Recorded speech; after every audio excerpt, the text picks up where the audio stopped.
श्रीयुतपदकमलं श्रीगुरो वैष्णवांश्च श्रीरूपं साग्रजातं सहगणरघुनाथान्वितं तं सजीवं साद्वैतं सावधूतं परिजनसहितं कृष्णचैतन्यदेवं श्रीराधाकृष्णपादान् सहगणललिता श्रीविशाखान्वितांश्च नमो विष्णुपादाय गौरपृष्ठाय भूतले श्रीमद्भक्तिप्रमोदाय भूरिगोस्वामिनामिने गौरङ्गे कगते व्रजाश्रितमते श्रीगौरधामश्रिते साक्षाच्चैकविधिर्कुशाङ्गविरते दुःस्थव्यथानश्कृते श्रीरूपै करते सनातननते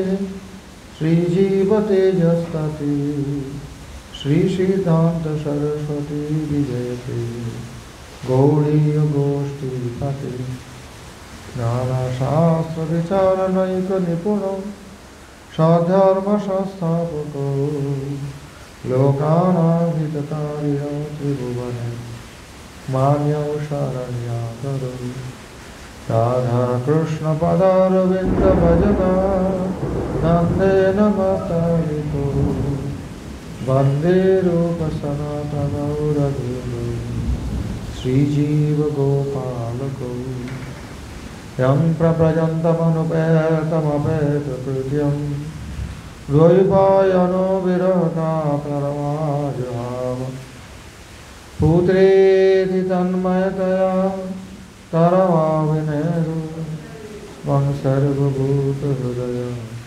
मुनिमानतोऽस्मि यास्मानुभावमखिल श्रुतिसारमेकम् अध्यात्मदीपमतिथिति संसारिणां करुणयाः पुराणगुह्यं तन्वेषसूनमुपयामि गुरुं मुनीनां नारायणं नमस्कृत्य नरं चैव नरोत्तमं देवीं सरस्वतीं व्यासं ततो जयमुदीरये। नमो धर्माय महते नमः कृष्णाय वेधसे ब्राह्मणेभ्यो नमस्कृत्य धर्मान् वक्षे सनातनम् श्रीचैतन्यप्रभुं वन्दे बालोऽपि यदनुग्रहात् तरेन्नानमतग्राह व्याप्तं सिद्धान्तसागरम् हरे कृष्ण कृष्ण कृष्ण हरे हरे हरे राम राम राम हरे हरे।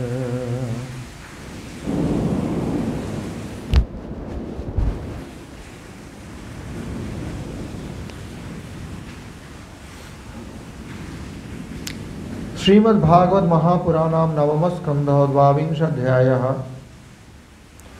तस्य पुत्रः शतानीको याज्ञवल्क्यात्रयीं पठन् अस्त्रज्ञानं क्रियाज्ञानं शौनकात् परमेशति सहस्रानीकस्तत्पुत्रस्ततश्चैवाश्वमेधज असीमकृष्णस्तस्यापि नेमिचक्रस्तु तत्सुतः गजाउभये हृते नद्या कौशाम्ब्यां साधु पत्स्यति उक्तस्ततश्चित्ररथस्तस्माच्छुचिरथ सुतः तस्माच्च वृष्टिमांस्तस्य सुषेणोऽथो महीपतिः सुनीथस्तस्य भविता नृचक्षुर्यत्सुखी नलः परिप्लवः सूतस्तस्मान् मेधावी शुनयात्मजः नृपञ्जयस्ततो दुर्बस्तिमिस्तस्मात् जनिष्यति तिमिर्बृहद्रथस्तस्मात् शतानीका सुदाशजः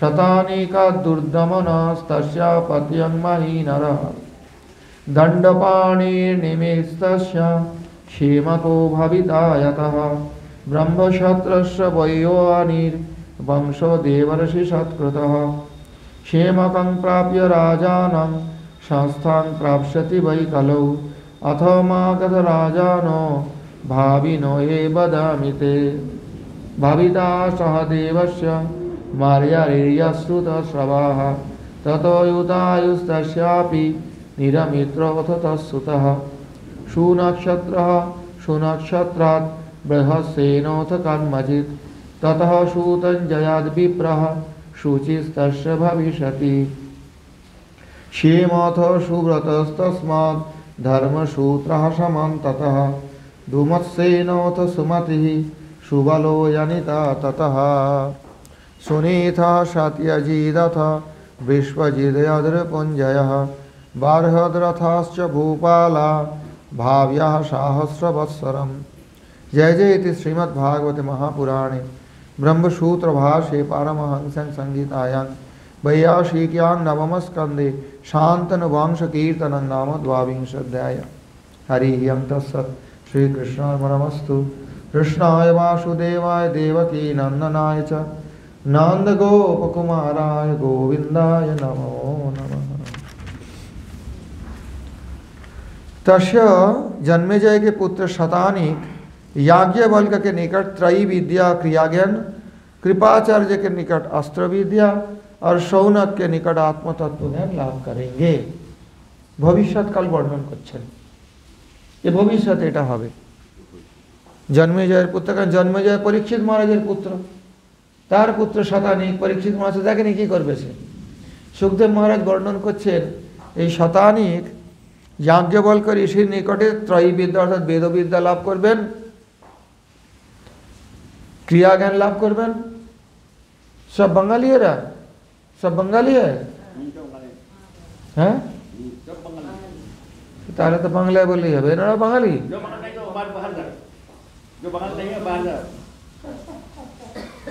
बांग्ला समझ में नहीं आती आप लोगों का तो हिंदी बोलो। नहीं ऊपर और अब से चोरा जाना ना হ্যাঁ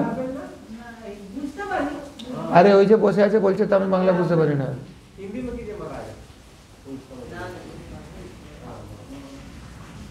সবাই তো বাঙালি নয়, বাঙালিরা হিন্দি বুঝবে কিন্তু হিন্দিভাষীরা बांग्ला বুঝবে না। जन्मेजय के पुत्र है शतानीक, होगा आगे ये करेंगे क्योंकि अभी तो परीक्षित महाराज सुन रहे। परीक्षित के पुत्र है जन्मेजय, उसके पुत्र होगा शतानीक। तो शतानीक याज्ञवल्क्य ऋषि से वेद पाठ करेंगे, क्रिया ज्ञान करेंगे, कृपाचार्य से अस्त्र ज्ञान प्राप्त करेंगे। कृपाचार्य जीवित है अभी भी। अश्वत्थामा कृपाचार्य 7 जो है चिरजीवी मनाया जाता है। चिरजीवी तो नहीं है लेकिन कोई कल्प तक उनकी जिंदगी है लंबा, तो इसलिए कृपाचार्य अभी भी वर्तमान है। परीक्षित महाराज चले जाने के बाद भी कृपाचार्य अभी भी है। अश्वत्थामा अभी भी है। अब अश्वत्थामा, बलिर, व्यास, कृपाचार्य और कौन है आप जानते होंगे। 7 नाम है। सुबह सुबह इनका नाम लेने से सप्तहित चिरजीवी ना कहते आयु लंबी हो जाती है। हनुमान जी है, सही बात है, ऐसी 7 है कुल। तो ये कृपाचार्य के निकट अस्त्र विद्या सीखेंगे। द्रोणाचार्य चले गए, कृपाचार्य है और द्रोणाचार्य के वो लगे शाला लगे क्योंकि कृपाचार्य के बहन के साथ द्रोणाचार्य की शादी हुआ था ना। और शौनक ऋषि के निकट, जो शौनक भागवत के वक्ता है वहाँ अपने नैमिषारण्य में ऋषियों को सुना रहे, उनके निकट आत्म तत्व ज्ञान लाभ करेंगे। तो इसके मतलब क्या होता है? वेद पाठ करने से आत्म तत्व नहीं मिलता, क्या अलग से सीखना पड़ता है? क्योंकि वेद का जो प्रायः मंत्र है परोक्ष है। परोक्षवाद वेदोयं बालानाम अनुशासनम। वेद का तात्पर्य अगर समझना है तो भागवत पढ़ना है, यही तो आता है ना। क्योंकि जब ये याज्ञवल्क्य ऋषि के पास वेद पाठ करेंगे, क्रिया कर्म गान करेंगे, फिर शौनक के पास क्यों आत्मविद्या शिक्षा करने आएंगे? तो आत्मविद्या उसमें है नहीं स्पष्ट रूप से, परोक्ष रूप से है, इनडायरेक्ट है। उपनिषद में प्रश्न करते हैं किसको जानने से सब कुछ जानना हो जाता है? तो गोपाल तापनी उपनिषद स्पष्ट करे है जो गोपी जन वल्लभ को जानने से सब ज्ञान हो जाता है। तो उनको कैसे जानेंगे? भागवत उपनिषद तो इतना ही बता दिया ना, गोपी जन वल्लभ जाने ना तज्ञातं भवति। गोपी जन वल्लभ के बारे में अगर ज्ञान हो गया तो सब ज्ञान हो गया। तो गोपी जन वल्लभ के बारे में ज्ञान कैसे होंगे? इसलिए शौनक ऋषि के पास आत्म तत्व ज्ञान लाभ करेंगे। ये तात्पर्यपूर्ण है। सिर्फ वेद पाठ करने से ही, कर्मकांड करने से आत्म तत्व ज्ञान नहीं प्राप्त हो सकता है। जब तक वेद का यथार्थ तात्पर्य समझ में नहीं आए तब तक आत्म तत्व में प्रतिष्ठित नहीं हो पाएंगे।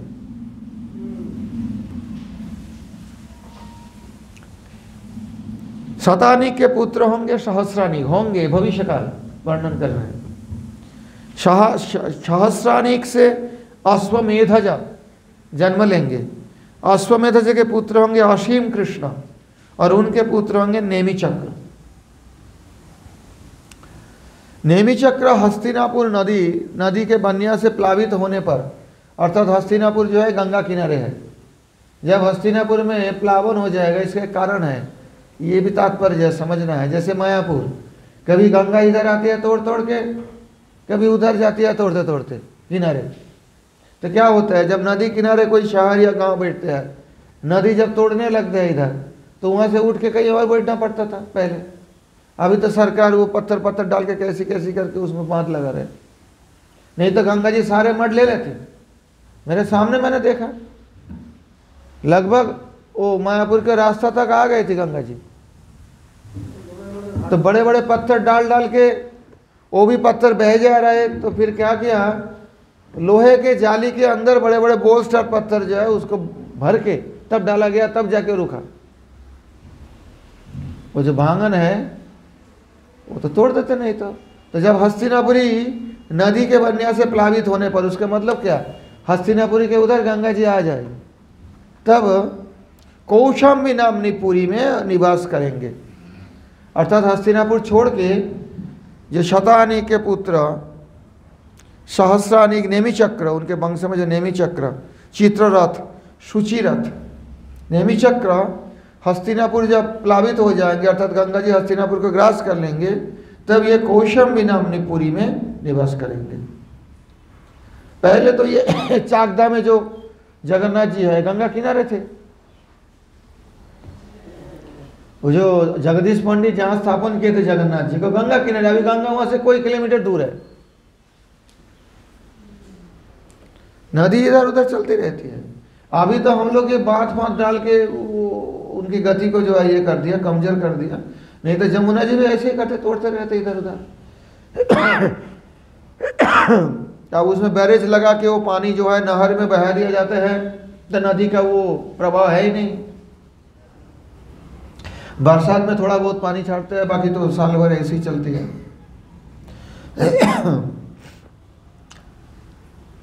तो जब कौशाम्बी नगरी में चले जाएंगे सब हस्तिनापुर छोड़ के, जब गंगा जी उधर आ जाएगी, तो नेमि चक्र के पुत्र का नाम होगा चित्ररथ, चित्ररथ शुचिरथ, और शुचिरथ से वृष्टिमान, वृष्टिमान के पुत्र है सुषेण, ये सब आगे होंगे। सुषेण के पुत्र होंगे सुनीत, उनके पुत्र निर्चक्षु, निर्चक्षु से सुखीनल, सुखीनल के पुत्र होंगे परिप्लव, परिप्लव से सुनय, सुनय से मेधावी, मेधावी से नृपंजय, उनसे दूर्व, और दूर्व से तिमी जन्म ग्रहण करेंगे। और तिमी से बृहदरथ, बृहदरथ से सुदास, सुदास के पुत्र फिर शतानिक, ये दूसरा शतानिक है।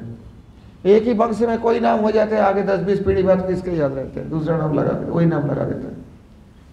शतानिक से दुर्दमन, दुर्दमन के पुत्र होंगे महीनर,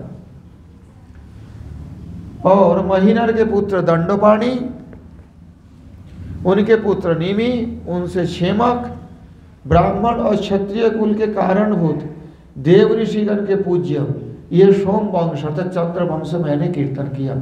सुखदेव जी कह रहे हैं क्यों देव ऋषिगण के पूज्य क्यों है, और एक ही वंश सोम वंश से ब्राह्मण कुल भी उत्पन्न हुए हैं, क्षत्रिय कुल भी उत्पन्न हुए हैं, देव एवं ऋषियों के द्वारा पूज्य है। देवर्षि सत्कृत, क्यों देवर्षि सत्कृत, क्यों कि इसी वंश में भगवान श्री कृष्ण अवतार लिए हैं, इसलिए सोम वंश परम पवित्र है, चंद्र वंश। और भी धर्मात्मा राजा थे, परंतु विशेष रूप से भगवान श्री कृष्ण इसी चंद्र वंश में अवतार लेने के लिए चंद्र वंश को स्वीकार किए हैं, इसलिए ये चंद्र वंश जो है देव ऋषिगण के पूज्य है। कलियुग में क्षेमक नाम के राजा तक रहेंगे, उसके आगे नहीं रहेंगे चंद्रवंश। क्षेमक प्राप्त राजानन संस्थान प्राप्त वही कलो, फिर चंद्रवंश वाले कोई राजा नहीं रहेंगे।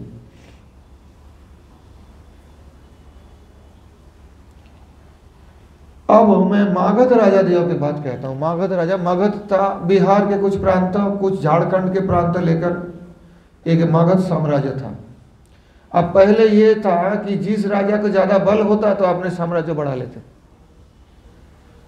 और फिर दूसरे राजा का बल हो जाता था फिर उनको संकोच कर देते, ऐसे चलता रहता था। और कभी कभी चक्रवर्ती सम्राट अगर प्रबल होते तो सभी राजा का अधीन कर लेते, राष्ट्रीय यज्ञ करते। तो ये मगध राज्य कभी तो बहुत विशाल भी रहे, कभी संक्षेप रहे। अब छोटा दृष्टांत देता हूँ, जब महाप्रभु प्रकट थे 500 साल पहले, ओडिशा राज्य इतना छोटा नहीं था। गंगा से गोदावरी तक, इधर पश्चिम बंगाल में गंगा और उधर आंध्र प्रदेश के गोदावरी, इतना तक ओडिशा था। अभी ओडिशा उतना थोड़ी है। ब्रिटिश पीरियड में तो बालेश्वर ये बंगाल में आता था, हाँ, बाद में तो उसको ओडिशा में जोड़ा गया। तो राज्य छोटा बड़ा होते रहते। यूपी से देखो ना, अभी उत्तराखंड काट दिया ना सामने ही, तो आंध्र से तेलंगाना अलग हो गए। अब पहले जमाने में, अभी तो दूसरे पद्धति से होता है, अब तो वोट होता है, प्रजातंत्र है।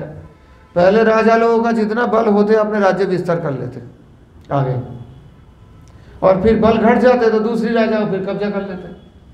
तो गंगा से गोदावरी तक प्रतापरुद्र महाराज का राज्य रहा। कहाँ आंध्र प्रदेश के गोदावरी राजमुंद्री, और कहाँ या बंगाल के गंगा। लेकिन अभी ओडिशा उतना बड़ा नहीं रहे, तो प्रतापरुद्र के बाद ही वो घटने लगे।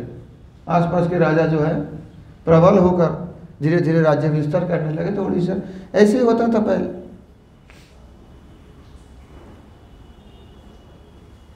तो मगध राज्य के जो वंश वर्णन कर रहे मगध राजाओं के, सहदेव के पुत्र मार्जारी। सहदेव कौन है? जरासंध के पुत्र, जिन्होंने युधिष्ठिर महाराज जी का अधीनता स्वीकार कर लिया था और कर दे दिया था, राष्ट्रीय यज्ञ में आए भी थे। और उसी सहदेव ही भगवान कृष्ण के नाम अग्र पूज्य के रूप में घोषणा किए थे, ऐसे माना जाता है। क्योंकि पांडव वंशीय सहदेव ये नहीं कहेंगे। क्यों? कि पांडव वंशीय सहदेव का कृष्ण अपना वो भाई लगे, वो बुआ का लड़का है, बुआ का नहीं मामा का।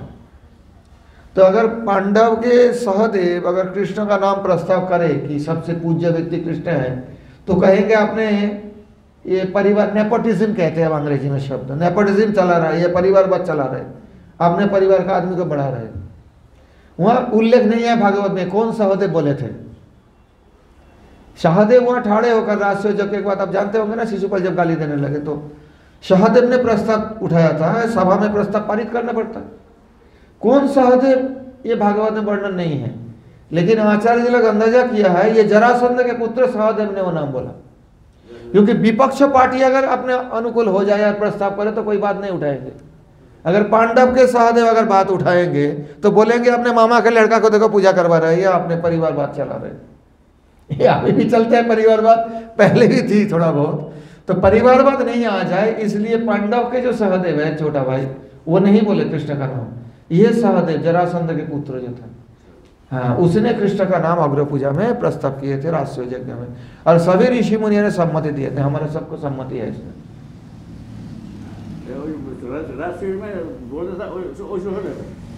जरासंध पुत्र सहदेव, हाँ, ये पांडव सहदेव नहीं है, पांडव का भी एक सहदेव।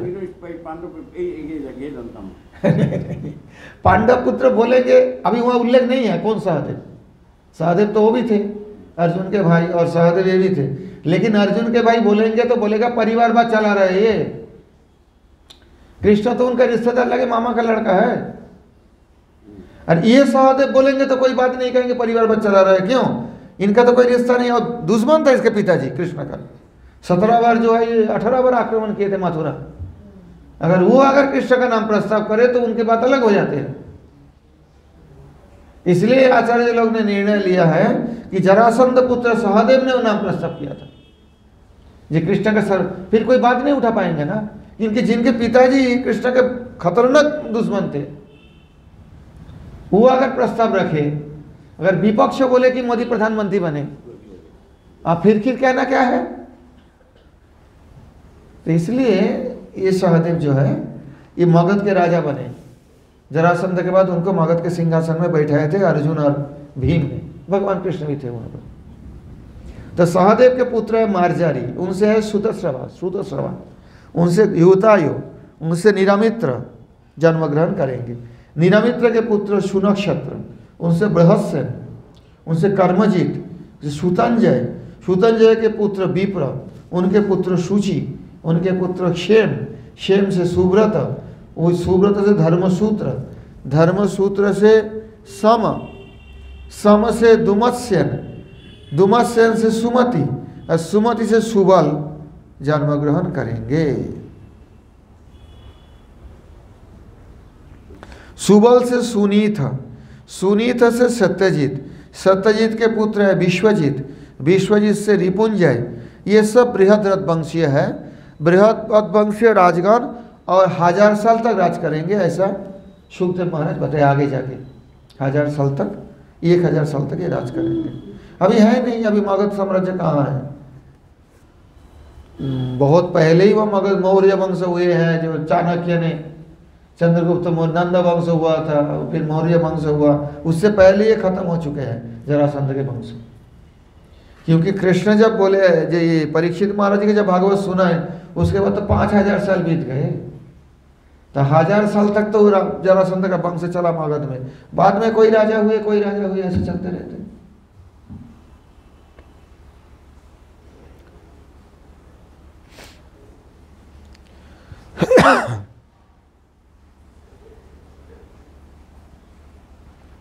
विश्वनाथ चक्रवर्ती बात कहते हैं, जरासंध से 1000 साल तक भविष्यन्तः, 1000 साल तक ये जरासंध से मगध राजा का वंश चलेगा, जरासंध के वंश, बृहद्रथ के वंश। उसके बाद परंतु भावियन 12 स्कंदे बक्षति, और आगे कौन राजा होंगे भारत के, 12 स्कंद में वर्णन किया है ना, गुरुंडश्च, म्लेच्छा, यवना, तो ये सब बताया गया।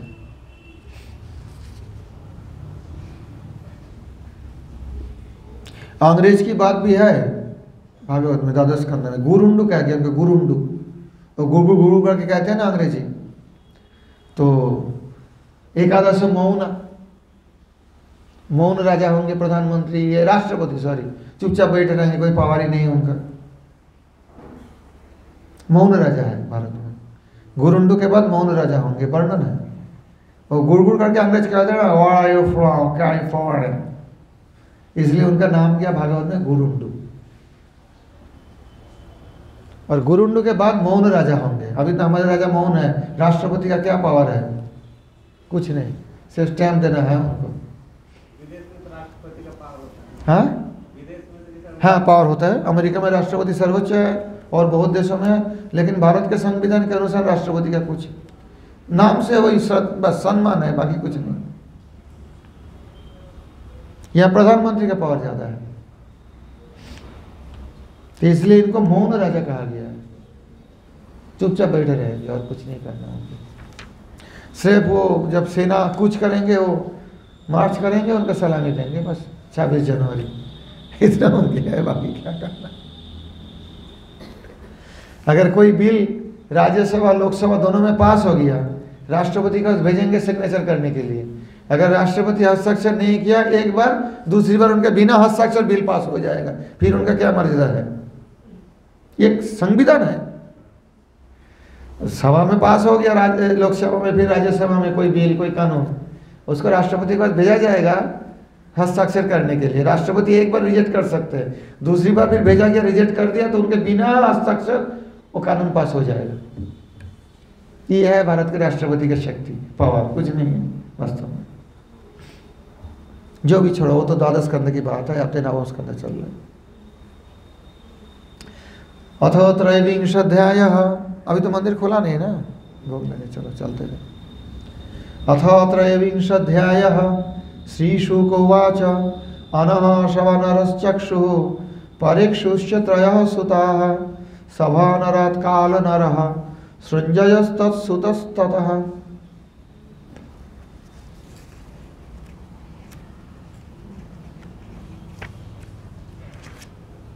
इसी अध्याय में अनु, द्रुह्य, तुर्बसु और यदु का वंश विवरण है। अर्थात यजाति महाराज के जो 5 पुत्र हैं उनमें जो सबसे छोटा है पुरु, जो चक्रवर्ती सम्राट हुए थे, अपने यौवन दान किए थे पिताजी को, तो उनका वंश अब तक वर्णन हुआ है। यजाति महाराज से चंद्रवंश का ही है। अभी चंद्रवंश में यजाति महाराज के जो और 4 पुत्र हैं, यदु, तुर्बसु, अनु, द्रुह्य, तुर्बसु, यदु, इनमें यदु बड़ा है सबसे। इनके वंश वर्णन है और जियामघ के विषय वर्णन है। तो यजाति के सुखदेव महाराज कहने लगे, हे राजन, यजाति पुत्र जो अनु थे उनके सभानर, चक्षु और परेक्षु 3 पुत्र थे। सभानर से कालनर हुआ, एक कालनर के पुत्र है सृंजय।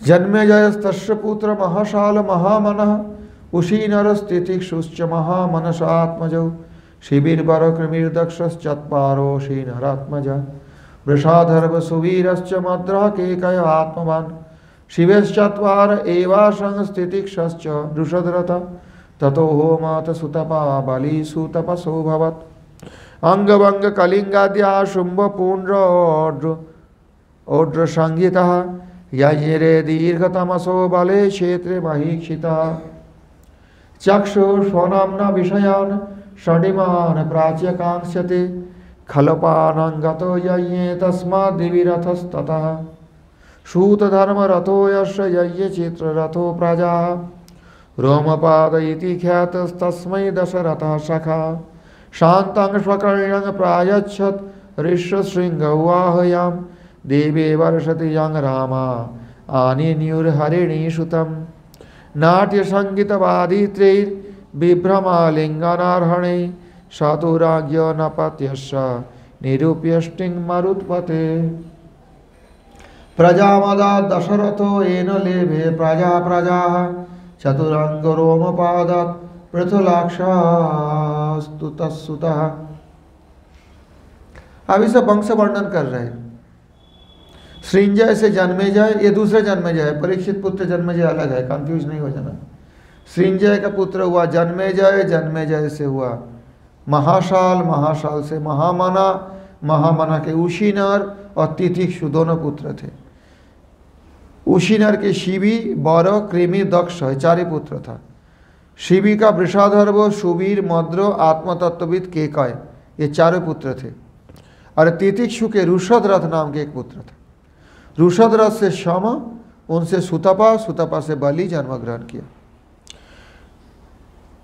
और महीपति बलि अपने पत्नी से दीर्घतमा, उनके पत्नी का नाम था दीर्घतमा, सो बलि से दीर्घतमा के गर्भ में अंग, वांग, कलिंग, शुंभ, पुंड्र, ओड्र, ये 6 पुत्र जन्म ग्रहण किया था।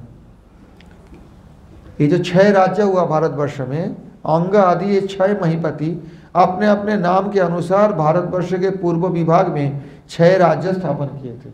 अंग, वांग, कलिंग, शुंभ, पुंड्र, ओड्र। इनमें ओड्र और कलिंग ये चला गया आपको कुछ उड़ीसा में और कुछ उड़ीसा से लगे क्या मध्य प्रदेश में। और अंग बंग जो है बंगाल में है, कुछ झारखंड में है। और शुंभ, पुंड्र ये इधर बिहार के तरफ है। तो यहाँ 6 राज्य अपने 6 पुत्र अपने नाम से स्थापन किए थे।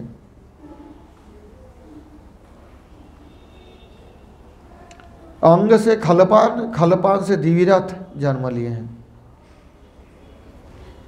दिविरथ से धर्मरथ, धर्मरथ के पुत्र चित्ररथ, ये रोमपाद नाम से भी प्रसिद्ध थे। इनका पुत्र नहीं था। रोमपाद के बंधु दशरथ, ये दशरथ सूर्यवंशीय दशरथ है। उन्होंने अपने कन्या शांता को रोमपाद के कन्या रूप से प्रदान किया था। तो रोमपाद दशरथ के कन्या शांता को दत्तक लिए थे, गोद लिए थे। ये वाल्मीकि रामायण में भी ये प्रसंग है। ऋष्यशृंग उसी शांता के साथ विवाह किए थे और उसी ऋष्यशृंग मुनि के द्वारा ही दशरथ महाराज जी पुत्रेष्टि यज्ञ किए थे। देवता बारी वर्ष नहीं करने पर, अब ऋषि सिंह का इतिहास है, उनके पिताजी अपने बेटा को पूरा ब्रह्मचरी रखना चाहते थे जंगल में, तो वो कोई नारी दर्शन नहीं हो ऐसी व्यवस्था की है। जंगल में कौन नारी जाएंगे, बाप बेटा रहते हैं कुटीर में। अब हो गया क्या, इधर उसी देश में बारिश बंद हो गया, देवता लोग बारिश नहीं कर रहे, बड़ा मुश्किल है, प्रजा कैसे जिएंगे। देवता बारी वर्षन बंद कर दिया, बरसात बंद हो गया। अब किसी ने ब्राह्मण पंडित जो है, पंडित लोगों ने राजा को सलाह दिया है, ऐसे कोई पुरुष आ जाए जिन्होंने यज्ञ करने से तब बारिश होगा यहाँ। अब वो ऋषि सिंह को बोला, वो अगर आ जाए तो वो, ऋषि सिंह एक्चुअली हरिणी पुत्र थे, ऐसा अभी तो मिथोलॉजी कहते थे, लेकिन पहले कुछ सिस्टम था होगा। वो ऋषि के पुत्र है, लेकिन हरिणी की गर्भ में जन्म लिए थे। अरे याद नहीं आ रहा है, मैं भूल गया, अभी मेरे को भी मेमोरी कम। हाँ, ऋषि सिंह का मैं भी याद था पहले, अभी भूल गया। जो भी हो, तो अब बारिश वर्षा नहीं हो रहा है, अब क्या करें। ऋषि सिंह को उनका पिताजी जंगल के बाहर जाने नहीं देंगे, माया के चक्कर में नहीं जाने देंगे, शहर में जाए तो नारी दर्शन होगा, चक्कर में पड़ जाएगा, शादीशुदा करेगा। अब देवता लोग देखा कोई व्यवस्था, राजा लोग देखा कोई व्यवस्था करने हैं, जैसे भी वो लड़का को लाना है जंगल के बाहर और उनसे हवन करवाना है, तब जाके बारिश होगी, तब जाके प्रजा बचेंगे। अभी बारांगना भेज दिया है, वेश्या को भेज दिया वहाँ, और वो तो कभी नारी देखा ही नहीं है, तो क्या है समझ नहीं पाए, वो सोचे भी पुरुष है, परंतु इनके शरीर अलग तरह है। उनका हाव भाव विभिन्न प्रकार से, अभिनय, संगीत, वाद्य रूप, विभिन्न प्रकार पूजोपकरण, विभ्रमक विलास द्वारा उनको बस कर लिया, और उनको बस करके राज्य में ले आए, राजा के राज्य में। और जब ऋषि सिंह आए और हवन किया तो राज्य में बारी वर्षण हुआ। और ऋषि सिंह मुऋषि निसंतान राजा के पुत्रोत्पत्ति के लिए, दशरथ महाराज के पुत्र उत्पादन के लिए उन्होंने, ऋषि सिंह फिर दामाद बन गए ना, शांता के साथ विवाह किया। दशरथ की जो कन्या है, पुत्र नहीं था, कन्या थी शांता, उसी को दे दिया था रोमोपात को, चंद्रवंश से रोमोपात को दत्तक रूप से रोमोपात ले लिया था, वो कन्या के साथ ऋषि सिंह का विवाह करवाया था। तो दशरथ महाराज का जामाई लगे ऋषि सिंह, तो ऋषि सिंह के द्वारा दशरथ महाराज ये जो है पुत्रष्टि यज्ञ किया, जिससे अपुत्र दशरथ महाराज पुत्र लाभ किए थे। भगवान आए थे राम लक्ष्मण भारत शत्रुघ्न के रूप में। और रोमोपात से चतुरंग, रोमपात के पुत्र थे चतुरंग, चतुरंग के पुत्र पृथुलाक्ष। बृहद रथ बृहद कर्म बृहद भानुश्च तत्सुता आद्याद बृहद मनस तस्मात् जयद्रथ उदाहृतः विजयस्तस्य संभूत्यां ततो धृतिरजायत ततो धृतरथस्तस्य सत्कर्माधिरथस्ततः ओषौ गंगा तटे क्रीडन मंजुषांतर्गतं शिशुं कुंत्यापविद्धं कानिनाम अनपत्यो करोत्सुतम्। अब जो पृथुलाक्ष के पुत्र है बृहद रथ, बृहद कर्मा, बृहद भानु, तीनों, बृहद रथ से बृहद मना से जयद्रथ पुत्र के रूप में उत्पन्न हुए। और जयद्रथ के संभूति नामनी भार्या है, उनके गर्भ से विजय नाम के पुत्र जन्म ग्रहण किया। विजय से धृति, धृति से धृतव्रत, धृतव्रत के सत्कर्मा और सत्कर्म से अधिरथ जन्म लिए थे। ये अधिरथ, ये जो अधिरथ है, ये अधिरथ गंगा किनारे क्रीड़ा करते करते कुंती कर्तिक परित्यक्त, तो जो कर्ण को कुंती ने संसार के बदनामी के डर से गंगा जी में बहा दिए थे, प्रवाहित कर दिए थे, उसी में पेटिका में, ये बक्सा मानो या ऐसी कुछ चीज में। तो वो अधिरथ जो है कुंती के कुमारी अवस्था में जो जन्म लिए थे, उसी बच्चे को जब गंगा जी ने प्रवाहित कर दिए थे, तो अधिरथ गंगा किनारे खेल रहे थे, उनको वो बच्चा मिल गए, वो पेटिका मिल गए, और अधिरथ निसंतान थे। अतः ये शिशु को अपने पुत्र के रूप में स्वीकार किए थे, जिनका नाम है कर्ण। अधिरथ भी नहीं जानते थे कि इनके पुत्र है, और कर्ण का भी पता नहीं था मैं किसका पुत्र हूँ, जानते मैं अधिरथ का पुत्र हूँ, और माता के नाम है राधा, अधिरथ के पत्नी राधा नाम थे। वही शिशु कर्ण के नाम से प्रसिद्ध हुए थे। कुंती ने क्यों त्याग किया? कि लज्जा के कारण, लोक लज्जा, संसार में बदनामी करेंगे सब, कुमारी लड़की का कैसे संतान हुआ ऐसे। वृषसेन श्रुतस्तश्च कर्णश्च जगति पते ध्रुयश्च तनयो बभ्रु सेतुस्तस्यात्मजस्ततः। हे राजन, कर्ण का वृषसेन नाम के एक पुत्र था। कर्ण का पुत्र का नाम था वृषसेन, और यजाति के तृतीय पुत्र है द्रुह्य। अनु का वंश वर्णन किया, द्रुह्य का वंश वर्णन कर रहे। द्रुह्य का पुत्र है बभ्रु, बभ्रु का है आत्मज, बभ्रु के पुत्र है सेतु। आरब्धस्तस्य गांधारस्तस्य धर्मस्ततो धृता धृतस्य दुर्मदस्तस्मात् प्रचेता प्राचेता शतम्। सेतु के पुत्र है आरब्ध, आरब्ध के पुत्र है गांधार, गांधार के पुत्र है धर्म, धर्म से धृत, धृत के पुत्र दुर्मद, दुर्मद से प्रचेताओं को उद्भव हुआ, और प्रचेताओं को 100 पुत्र हुआ था। ये चतुर्थ स्कंद में प्रचेता के वंश वर्णन है। यजाति द्वितीय पुत्र तुर्वशु, उनके पुत्र बन्ही। म्लेच्छादि पतयो भुवन उदीची दिशमाश्रिता तुर्वशश्च सुतो बन्हिर्भर्गो तो भानुमान। प्रचेतगण उत्तर दिशा में अवस्थित होकर म्लेच्छ देश के अधिपति हुए थे। उत्तर दिशा मतलब कजाकिस्तान और कुछ राशिया, ये सब भारतवर्ष के अंतर्गत था, लेकिन ये म्लेच्छ देश था। वहाँ के आदमी जो थे उस समय क्रिश्चियन धर्म भी नहीं था, मुस्लिम मजहब भी नहीं था, परंतु म्लेच्छ था। म्लेच्छ मतलब उनका सदाचार कम था। तो ये उत्तर दिशा में म्लेच्छादि पतये भुवन उदीची दिशा में आश्रित है। हिमालय के उस तरफ कजाकिस्तान और ये सब जो है रशिया, उधर राजत्व किए थे ये। अभी भी रशिया में बहुत वो लोग अपने को भारत के ये मानते हैं, और कजाकिस्तान में तो कहीं कहीं उनका हिंदू ही बताता है उन लोगों को, पूजा पद्धति ऐसे कुछ है, कुछ है। तो म्लेच्छ कहना थे ये लोग कि कोई कारण होते हैं, ये देखना पड़ेगा। क्यों? कि जहाँ पर एक तो होता है कोई खाना पीना है नहीं। अब चले जाओ रशिया के उधर, अलास्का नहीं, अलास्का ही बोलो उसको, जैसे भी हो, वो क्या बोलते हैं उसको, साइबेरिया। साइबेरिया के वहाँ कुछ होता ही नहीं, बर्फ इतना गिरते रहते हैं, कोई फसल होने की संभावना नहीं। वहाँ जो आदमी रहते हैं जानवर मार के खाते हैं, करेंगे क्या? जानवर के खाल पहनते थे, यही करता था वो। जीविका तो है नहीं कुछ। एक तो ठंडी के कारण में नहाना धोना होता नहीं, म्लेच्छाचार, कहाँ बर्फ के बीच में नहाएंगे? और गीजर थोड़ी था, एसी रूम थोड़ी था कि एसी रूम में बैठेंगे गीजर में नहाएंगे, ऐसे तो होता नहीं था। तो कुछ परिवेश के कारण, कुछ जलवायु के कारण, कुछ खाद्याभाव के कारण ये सब म्लेच्छ हुए थे, कुछ अपने स्वभाव से म्लेच्छ हुए थे। क्योंकि वो चाहते तो इधर आके रह सकते थे, परंतु वही उनका अच्छा लगता, वही जीवन उनके लिए अच्छा है। एस्किमो लोग जो है, पूज्य स्वामी महाराज जी पूरे संसार में प्रचार किए थे, तो उनको पूछा गया था एस्किमो कैसे भक्त बनेंगे, क्योंकि उनको तो ये आहार सहन भी नहीं होगा, मर जाएगा हमारे जैसे खाएंगे तो रोटी वोटी। वो तो वही चर्बी बर्बी जानवर के वो सब खा के रहते हैं। वहाँ तो एक घास भी नहीं उगता है, हिरण मार के ये मार के खाते हैं, सील के वो चमड़ा से जूता बनाते हैं, ये सब करते हैं। और उतना ठंडा छोड़ के इधर आएगा तो भी मर जाएगा, ये उसके लिए बहुत गर्म है। इसके में इधर आए तो जिएंगे ही नहीं।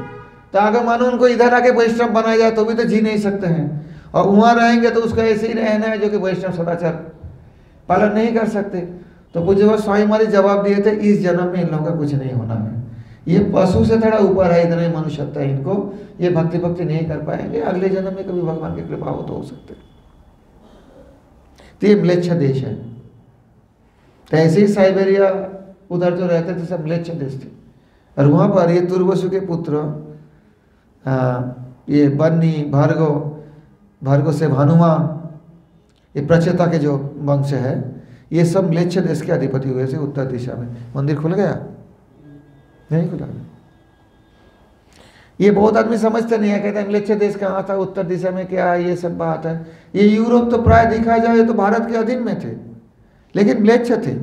वैदिक धर्म उतना पालन नहीं करते थे, अभी भी नहीं करते हैं, और करना मुश्किल भी था, कुछ उनका आदत भी बना हुआ था। दोनों ही बातें हैं। पानी तो है, बर्फ बन जाते हैं। वहां कोई लघु शंका करेंगे तो बर्फ गिरेगा नीचे। हाँ, वास्तव तो है। माइनस चल रहा है ना, 60 -50। जिंदा रहना ही मुश्किल है। वहां कहाँ नहाए धोएंगे, कहाँ यज्ञ करेंगे, कहाँ वैदिक धर्म पालन करेंगे। वैदिक धर्म पालन के लिए सबसे उत्तम प्रदेश माना गया था सरस्वती तीर, परंतु वहां भी ठंडी होती है, इसलिए दक्षिण भारत में वैदिक धर्म के पालन जैसा ठंडी है नहीं उतना, बिना सिलवा वस्त्र चादर पहन के वहाँ पूजा कर सकते हैं। और वही दक्षिण में जहाँ की मंदिर दर्शन के लिए भी पुरुष के लिए अपने कुर्ता भी उतरना पड़ता है, वहाँ की वो जो ब्राह्मण है नामूद्री बद्रीनाथ में पूजा करते, देखो ना, पूरा कोट पहन के, टोपा पहन के, मर जाएंगे वहाँ ऐसे करेंगे तो। और उनके वहाँ जाओ तो आपको बोलेगा कुर्ता उतारो, पुरुष जो है सिर्फ धोती नीचे पहन लो, तब जाके गुरुवायूर आदि ये सब केरल के मंदिर दर्शन करने देंगे, ये दर्शन भी नहीं करने देंगे। तो ठीक है, शास्त्र की बात है, मैं मानता हूँ, परंतु तुम जाके वहाँ बद्रीनाथ में दिखाओ ना शास्त्र की बात पालन करके। वहाँ तो पूरा कोट पहन के वही नामूद्री ब्राह्मण ही पूजा करते, और कोई नहीं कर सकते। शंकराचार्य जी जब बद्रीनाथ को प्रकट किए थे, आपने ही कुनवा को बुलाए थे वहाँ पूजा करने के लिए, वही कर सकते, और कोई नहीं कर सकते। वहाँ तो कोट पहन के, ऊल का ऊनी टोपा पहन के तो मर जाएगा, वहाँ कैसे ऐसे रहेंगे। हाँ हाँ हाँ, आपने देखा है। और पूजा भी करते हैं हम लोग जैसा नहीं, पानी नहीं छो सकते, ऐसे उसी में लेके हमने देखा है, ऐसे ऐसे करके नहाते हैं ठाकुर जी को, पानी छिड़क छिड़क के, और वो एक नाली होता है उसमें से निकल जाता है वो पानी, उसमें केसर मिश्रित रहता है, देखा मैंने, वो पीला पीला कलर हो जाता है। केसर चंदन, चंदन तो ज़्यादा नहीं, ज़्यादा केसर ही देते, ज़्यादा ठंडी में चंदन कहाँ देंगे। तो ऐसे ऐसे करके वो नहा लाते हैं ठाकुर जी का। हम लोग जैसे संख्या में वो भी उनके लिए मुश्किल पड़ता है। और फिर वो अभी ठंडी मौसम है ना, अभी वो घी लगा के बद्रीनाथ को पूरा घी लेपन करके कंबल फम्बल से ढाक के चले आते हैं। 6 महीने 8 महीने इधर ही रहेंगे, अब जोशीमठ से पूजा करेंगे, फिर बाद में जब वहाँ द्वारोद्घाटन होगा तो फिर जाके वो घी पे धो धा के जो भी जैसी वो रेगुलर पूजा करेंगे। तो ये तो कुछ आप मौसम जो है वो भी अनुकूल प्रतिकूल होना चाहिए। वैदिक धर्म पालन करने के लिए जहाँ भोजन नहीं है, अन्न नहीं है, तो कैसे वैदिक धर्म पालन होंगे। और फिर अन्न बहुत होने पर भी किसी किसी देश को स्वभाव से वहाँ के गलत ये है। अन्य बहुत है, बंगाल में, पूर्व बंगाल में तो बहुत समृद्ध था। ब्रिटिश पीरियड में सबसे ज़्यादा टैक्स बंगाल से मिलता था ब्रिटिश का, और इतना ज़्यादा टैक्स चढ़ा दिया था, फर्स्ट वर्ल्ड वॉर के समय वहाँ दुर्भिक्ष हो गया था, आदमी का खाना नहीं था। इधर तो होता ही नहीं था, यहाँ टैक्स चढ़ा के क्या करेंगे, आदमी देंगे क्या। तो परंतु वहाँ के आदमी का आदत खराब रहा, वो मछली खाएंगे, ये खाएंगे, वो खाएंगे। अच्छा, कहे अगर ये सब मूर्ख बनाते हैं, बेवकूफ़ बनाते हैं, कहते हैं जहाँ मछली मिलता है वहाँ के आदमी मछली खाते हैं। गुजरात में इतना मछली पकड़ा जाता है, बंगाल में तो उसका 1% नहीं है मछली। गुजराती मछली क्यों नहीं खाते? एक्सपोर्ट करते हैं, मैंने देखा। सारे सूखा के अरब कंट्री कहाँ कहाँ एक्सपोर्ट करते रहते हैं वो जो मछुआरे होते हैं। बाकी वहाँ के पब्लिक तो मछली नहीं खाते हैं। अगर मछली मिलने से ही वहाँ के पब्लिक का मछली खाने की आदत हो तो गुजरात में तो सब मछली कर होना चाहिए था। वो देश का भी कुछ सूचिता असूचिता है। इसलिए चैतन्य भागवत में या चैतन्य चरितामृत में, मेरे को याद नहीं है, वहाँ कहते हैं कि शुद्ध देश रहते महाप्रभु पांडव वर्जित देश भी आपने पार्षदों को क्यों जन्म दिया। पांडव ये जैसे पांडव नहीं गलो कदाचित। बंगाल में गंगा जी का इस तरफ और उस तरफ में मेंटेलिटी का अभी भी पार्थक्य आपको मिलेगा। गंगा जी का जो पश्चिम तरफ है, हावड़ा है, ये बीरभूम है, बांकुड़ा है, ये जो साइड है बर्धमान, ये पांडव वर्जित नहीं, पांडव वहाँ तक गए थे। लेकिन गंगा जी के उस तरफ जो जिला है, आप 24 परगना और मतलब जो गंगा के पूर्व में है, वहाँ के मेंटेलिटी अभी भी देखना, उधर का आदमी ज़्यादा नीच होता है, इधर से ज़्यादा मारामारी उधर होता है, इधर नहीं होता। मैंने इसको ध्यान से देखा, ये नहीं कि मैं पक्षपात करता हूँ, क्योंकि वो पांडव वर्जित देश है, इसलिए वहाँ के आदमी अशांति करेंगे खामखा की। ये पहले से ही चले आ रहे हैं, आज की बात नहीं है। आज ममता का दोष दो, चाहे सीपीएम का दोष दो। अब मेरा कहना है कि और भी तो राज्य है, वो मारामारी क्यों नहीं होता वोट के समय? मैं तो रहता हूँ वहाँ तो कोई देखता आज से जो वोट होता है पता ही नहीं चलता, और छुट्टी रहते आप लोगों ने वोट डाल के सब आ जाता है। कोई अशांति नहीं, कोई मिचिल नहीं, मीटिंग नहीं, मारामारी नहीं, काटाकाटी नहीं, कुछ नहीं।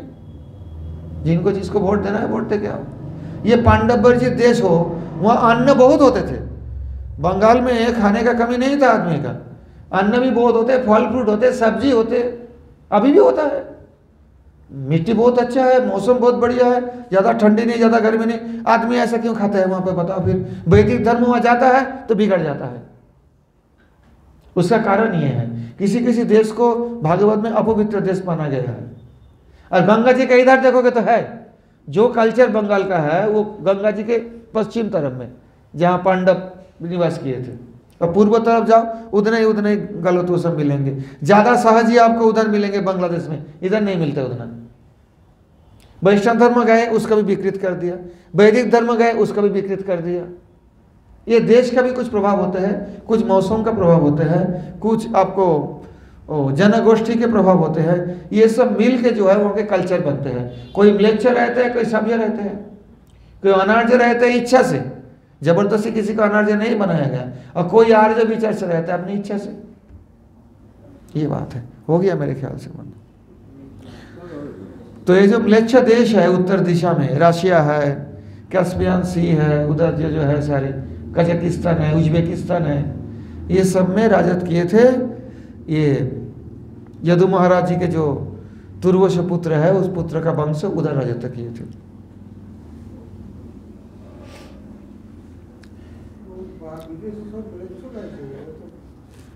अब म्लेच्छ देश है वो। अरे बात सुनो, फिर जब आप पहले की बात छोड़ दो, पहले तो जो था सो था। पूज्य बाबा स्वामी महाराज जी जब गए थे